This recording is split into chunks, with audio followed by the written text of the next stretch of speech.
You know, this whole WWE style. You know, I mean, and that first one really, like, it gave them the gangbuster numbers that they needed. And they had Mr. T with Hulk Hogan, who were, like, the two biggest stars in their own worlds at the time. Like, Mr. T, you couldn't get enough of him. And they had wait, was Rocky 3 85 or was that later? I think Rocky 3 was 84. Or was it earlier? Hold on. Rocky 3. Okay, well, the two had been in a movie together anyway. 82 Rocky 3 came out. So. Oh, wow.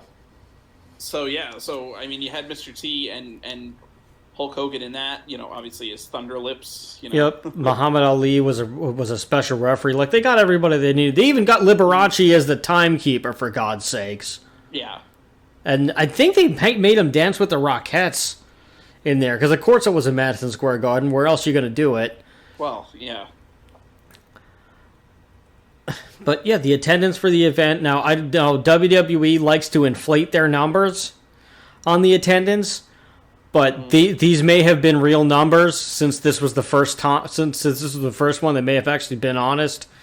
The attendance was 19,121. I'm not sure how many people MSG fully seats when you don't have the whole like entrance, the camera aisle, and all that other stuff. Right. But you know, you fit nearly 20,000 people in the room. That's pretty great.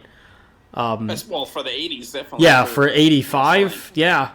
The event was seen by over 1 million viewers through closed circuit, so it was the biggest one on closed circuit of all time. Which was that was basically the precursor to pay-per-view was closed circuit television. It was. And, you know, also, again, a complete Hail Mary. If this failed, then World Wrestling Federation would have failed, would have been insolvent. Yeah. You know, McMahon put all of his money that he had into this. Right. Borrowed money to put into this.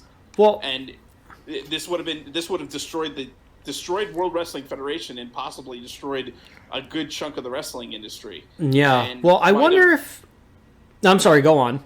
I was going to say it might have, like, you know, it might have turned out differently going even into the 90s. It might have, like, rippled into, like, you know, we might have had a completely different wrestling industry now if that had failed.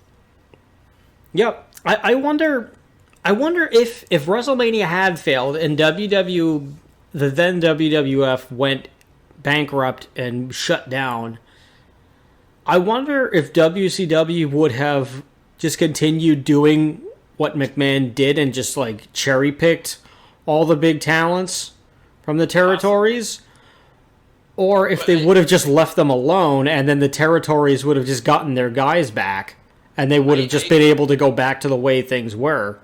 I think at that time WCW was way more into respecting the territory system. So, you know, maybe if someone had taken over WCW with the same intentions that Vince McMahon had of taking over the territories, then perhaps they would have turned into that. Maybe WCW would be now the preeminent wrestling company in the world. Yeah, well, who was running WCW at the time?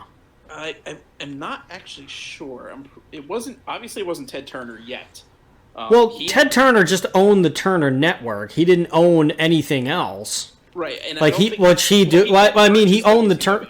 Yeah, he owned the Turner Network and he owned WCW. But I mean, who was running it? Because Ted Turner wasn't running it. He was running all of Turner at the time.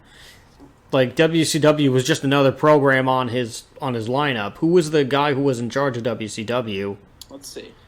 Because I'm wondering if this was Bill Watts at the time. Jim Barnett. Oh, okay, yeah. Yeah, he came from a line of wrestling promoters, and I don't know if the son or the grandson is Josh Barnett. And Jim Crockett also, I think, was involved in some capacity as well. Well, because Jim Crockett was doing NWA, and they had the cross-promoting thing. Mm-hmm. Yeah, so it probably would have been went back to the way that it was. Yeah, I think so. It probably Again, So the territories probably would have been they probably would have been able to to get themselves back on their feet, maybe. I don't think every territory, but I think the bigger ones would have been okay. Yes, and I think that if business people saw how badly WWE failed, they would be less inclined to invest in wrestling. Mm-hmm. So I think the people that would be in control would be more like wrestling promoters, not as opposed to businessmen, and would have kept the territory system because that was the system that they knew and that they thought was the best. So honestly, we might still be in the territory system if it wasn't for the success of the first WrestleMania. Yeah, we probably would, or at least we would, have for a long time. Yes. I think the territories would have stayed lasted well into the 90s, definitely. Yeah, because I don't think Paul Heyman would have done the same thing with I don't think he would have done what Vince did with WCW, with ECW. I think Paul Heyman would have just started ECW, and there would have been, they probably would have done a territory thing too. That probably would have just been the Philadelphia territory, which was just like the Extreme one. Unless, he might have been able to expand to what was left of the New England territory after WWF was gone.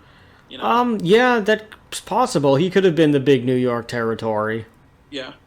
You don't know. But it would be interesting to go into that reality and just see what that is. Yeah. But anyway, long story short, WrestleMania was a big success, and it took wrestling to the heights that it was to unprecedented heights. Mm-hmm. As well as that company, it ended up becoming the biggest company. But Vince took the biggest gamble, and it paid off. Yeah. Well, I mean, you gotta spend money to make money. Yeah. He did.